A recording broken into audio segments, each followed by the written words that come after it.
అక్కయ్య గారు పెట్రోల్ రాబోతే రాలేదు దసరా పండగ అని చెప్తున్నారని వచ్చేసామండి రాత్రి రాజమండ్రి పైనుంచి రైలు కింద నుంచి వచ్చేసానండి.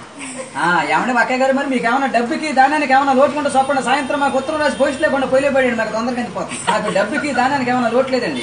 మాకు బ్యాటరీలు ఏమైనా తక్కువ అనుకున్నారు. మాకు ఏలూరు ఎలికల బ్యాటరీ మాదే, ఉయ్యూళ్ళ ఉడతల బ్యాటరీ మాదే, పామర్లో పందికుక్కల బ్యాటరీ మాదేనండి. మీరంతా చాలా ఇల్లుగా చిన్న ఇల్లు కట్టించేశారు, చాలా ఇబ్బంది పడిపోతున్నారని చెప్పి ఇప్పుడు సాయంత్రం 7 మీటింగ్ పెట్టించారు. మీరు అంతా వచ్చేవాళ్ళు కృష్ణనదిలో భోజనాలు పెట్టేస్తాం. నేను చదువులో మాత్రం బాగా పేస అయిపోయాను అక్కయ్య గారు. నాకు చదువు సంకల కడికి వచ్చేసింది, గుడింతల గుండ్ల వరకు వచ్చేసింది, పాటల వరకు వచ్చింది, ఇంగ్లీష్ ఇదిల వరకు పరిగెత్తింది.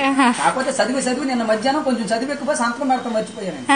జగన్ గారి దగ్గరికి వెళ్ళి రాత్రి ఉద్యోగం పడితే ఉద్యోగం ఉన్న సంతకం చేయవలసి వస్తున్నా ఉద్యోగంలో నుంచి ఉద్యోగం ఇచ్చాడు.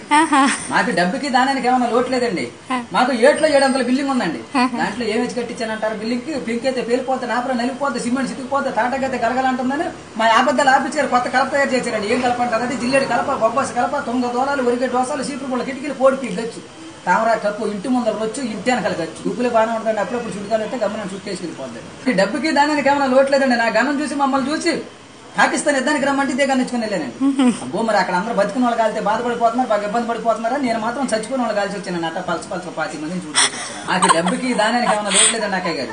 మా విజయవాడ 60 బట్టల షాపులో ఉన్న మీకు ఏమైనా పండగ కొత్త బట్టలు పెడుతున్నామని అక్కలందరికి అబ్బో సీదే చీరలు, వాణిశ్వర లంగాలు, జ్యోతులు వచ్చిన చీరలు, లగ్గుమా నెక్లెస్లు, మేనా గాజులు, మాకు అంతా డబ్బేనండి అక్కయ్య గారు. కాకపోతే కొంచెం చివరి లేక ఇలా బయలుదేరి వచ్చాను.